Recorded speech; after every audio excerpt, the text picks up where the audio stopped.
बगिया बोलेला मयनवा तनी उड़ाई दना नदी। बगिया बोलेला मयनवा तनी उड़ाई दना नदी।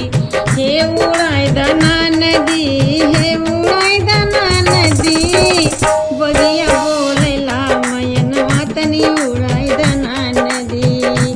सोने की थाली में जौना बनायो, थाली सजाई के लायो हो। सोने की थाली में जौना बनायो, थाली सजाई के लायो।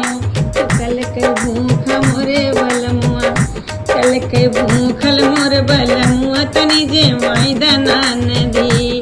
कल के भूखा मोर बलमुआ तनी जेवाई दना नदी। हे जेवाई दना नदी, हे जेवाई दना नदी। कल के भूखा मोर बलमुआ तनी जेवाई दना नदी।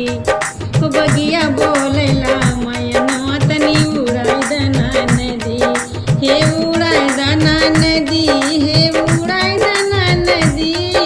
बगिया बोलेला मयनवा तनी उड़ाई दना नदी। झंझर सुराही में जल भरी लायो, झंझर सुराही में जल भरी लायो।